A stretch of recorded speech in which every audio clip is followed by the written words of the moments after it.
యువరాజ్ గారు యాక్ట్ చేసి మోడల్గా మైరాన్కి యాడ్ తయారు చేశారు. బహుశా ప్రొడ్యూసర్లందరినీ పిలవటానికి ముఖ్యమైన కారణం బహుశా ఆయన సినిమాల్లో కూడా హీరోగా రావాలనే కోరిక ఉండి ఉంటాను బహుశా. అందుకని ముందు ఆయన యాక్ట్ చేసిన యాడ్ని నాతో ఓపెన్ చేయడానికి కారణం అది అయి ఉంటుంది. తప్పకుండా మీరు మైరాన్ ఎస్టేట్సే కాకుండా సినిమాల్లో కూడా డెఫినెట్గా మంచి స్టార్ అవుతారు. ఎందుకంటే మీరు ఎంత ఎక్స్టెంపోలో చెప్పింది విన్న తర్వాత ఇట్లా మనం మాట్లాడగలమా అనిపించింది. అంత బాగా మాట్లాడారు మనస్ఫూర్తిగా. నేను అనుకున్నట్లే ఆయన హీరోలాగానే చేశారు. హీరోలు అందరూ అలాగే చేస్తారు. ఇప్పుడు వికారాబాద్లో ఇందాక 150 ఎకరాల గురించి చెప్పిన ఒక వెంచర్ గురించి కూడా ఏదో మీట్ అవ్వడం జరిగింది.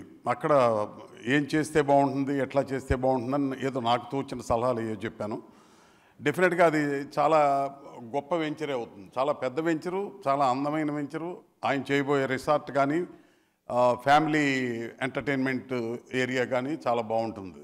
డెఫినెట్గా మీడియా దాన్ని ముందుకు తీసుకెళ్తుంది. ఆయన యాడ్ థియేటర్స్లో కానీ టీవీల్లో కానీ వస్తే చాలు. డెఫినెట్గా మైరాన్ మై హోమ్ కన్నా, మై హోమ్ బహుశా 40 ఏళ్ళు అయిందేమో,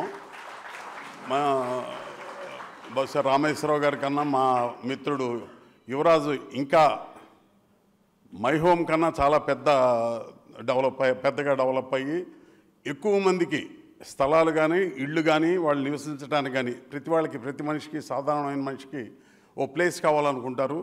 ఆ ప్లేస్ని డెఫినెట్గా ఆయన రీజనబుల్ ప్రైస్లోనే ఇస్తున్నారు. పెద్ద రేట్లు కూడా ఆయన రీజనబులే కంపారిటివ్గా మిగతా వాళ్ళతో చూస్తే. సో యువరాజు గారు చేయబోయే ప్రతి వెంచరు మన అందరికీ ఉపయోగపడుతుంది. అంటే సైట్ కావాల్సిన వాళ్ళకి కానీ, ఇల్లు కావాల్సిన వాళ్ళకి కానీ. భగవంతుడితో పాటు మీ కస్టమర్సు, మీ మీడియా మిత్రులు మిమ్మల్ని ముందుకు తీసుకెళ్తారు డెఫినెట్గా. Thank you. All the best మైరాన్.